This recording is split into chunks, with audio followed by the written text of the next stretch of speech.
Man, I'm the first person to really give props when brands try new things, but man, I'm a sucker for classics. Let's talk about them.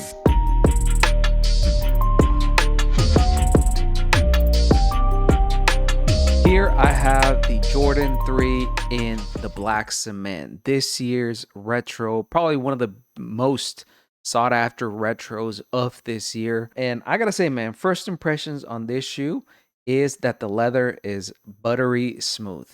Now, if I compare them to the 2018 black cement threes, these are, first of all, the leather is more tumbled. It's a tumbled leather on this one. Even though it's a little more stiff, this one specifically because I bought this one used from eBay. So the previous owner didn't take really good care of them. So I'm not entirely sure what the original leather quality or feel was of it. But, it's comfortable enough that, I didn't necessarily think that the 2018 ever had any issues. The main differences between the 2018s and the 2024s, of course, are going to be that the 2018s have a more bulky look, a bulky design. The fit just they look bulkier on feet more than anything. And that has to do with the actual sock liner. The sock liner is more foamy. There's a lot more padding there in the collar area, and as well as the tongue. The tongue is, oh my god, like it's bloated. It's a bloated ass tongue if you compare it to the 2024. So that, as well with the shape of the shoe, made the shoe more bulky on feet, just bulky in general, and just comparing them side by side, you can see that the shape changed quite a bit. Even the toe box, for example, on the 2024s, it's a lot more slim, a lot more pointy than the 2018 ones. Of course, the tongue on the 2024s, they're a little more slimmer, just thinner in essence. And again, the collar as well, the shape of it is more straight here in the back, as you can tell, and also the padding in the sock liner in the ankle area is way more minimal than the 2018 pair. Of course, the leather on this one extra smooth, pretty solid. And another huge thing that people have been complaining about is the elephant print or the cement gray that you see across the ankle region and the toe box. Now on the 2024s, they're a little more faint, that design that they print on the actual suede, which is a gray suede. This one is way more fainter than the 2018 ones. Like, you can see the 2018 ones, they actually look like cracks, like cement cracks, like elephant skin, and it's really bold, really in your face. The 2024 ones, like this one, you can barely see it, and it's more of a print on it. This one is actually like, looks like they cracked the actual suede on it. And again, I'm a bigger fan of like the more bold looks, and anything that really catches people's attention. So I do prefer that on the 2018 ones, but I will say that the shape, the leather quality on this one, and just the slimness in, for example, the tongue and the collar area is just 10 times better than the 2018 ones. Overall, this shoe does fit true to size. It's very comfortable. I did size up on this one because I've kind of been going true to size. I'm in that weird area where I'm between even half sizes. I'm neither an 8.5 or a 9. I'm kind of in between. So I kind of decided to, start sizing up to 9, just because I like my shoes to be a little bit more roomier. I don't like tight fitting shoes. So I went with a 9 with this one, and they fit amazingly. But again, Jordan 3s, probably the most comfortable number Jordan out of all of them. And again, I do have a little bit of a bias because Jordan 3s are definitely my favorite Jordan silhouette of all time. I feel the Jordan brand really knocked it out of the park with this one, and I'm glad they didn't reimagine them in any sort of way. Again, I was still a big fan of the Jordan 4s reimagined. I actually liked the leather look on the Jordan 4s reimagined way better than the classic suede look.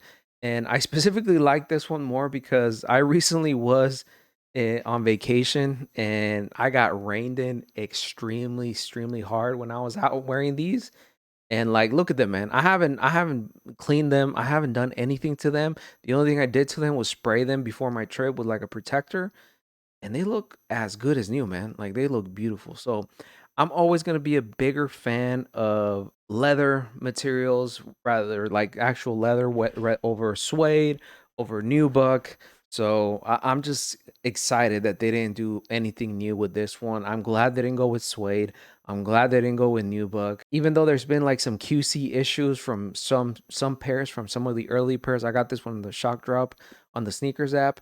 I still am happy with this iteration of a classic, man. This is like the holy grail for a lot of people. This is what got a lot of sneakerheads into the sneaker game, and I'm just very happy that one of my grails, one of my favorite shoe of all time, got a new pair. I got a sweet pair. I got a nice pair, and man, I kind of just want to keep these right now on like in ice because I already have the 2018 ones. They're beaten to hell.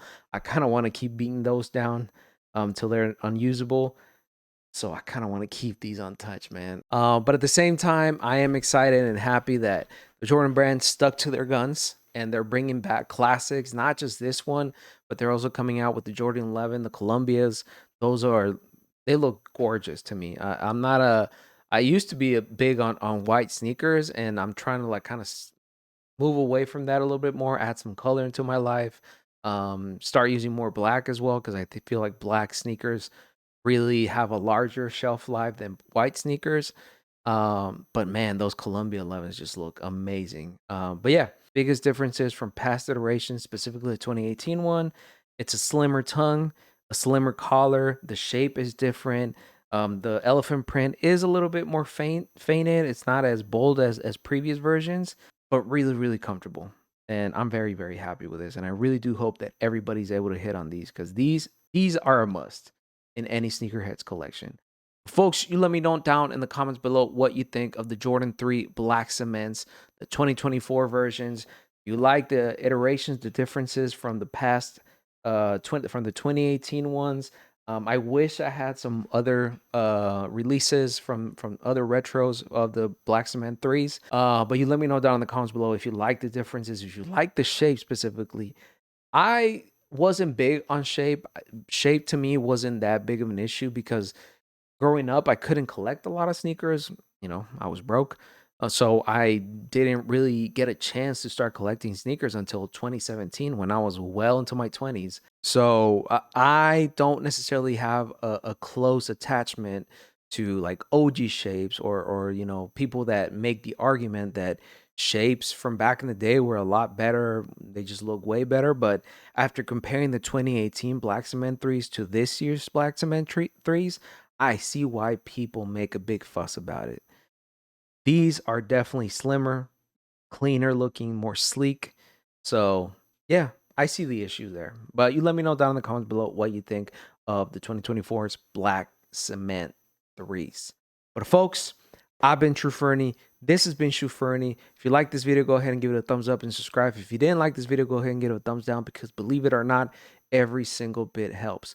Links to my socials are down below. Please make sure to follow me on Blue Sky, where I spend most of my waking hours talking about sneakers, talking about basketball, talking about anything and everything that might interest you as my viewer. Please make sure to check out my gaming channel as well at True Fernie, where I upload more game reviews and whatnot, and that sort of a discussion surrounding video games. Also, make sure to follow me on Instagram and TikTok, where I upload more of these short form content for sneaker reviews and whatnot, and where your support is greatly appreciated. But folks, please take care of one another, but most importantly, take care of yourself and the OGs, man. You gotta respect the OGs. You gotta respect your elders. I mean, sometimes they're really wilding out, and you don't respect them. But for the most part, yeah, respect the OGs. Peace.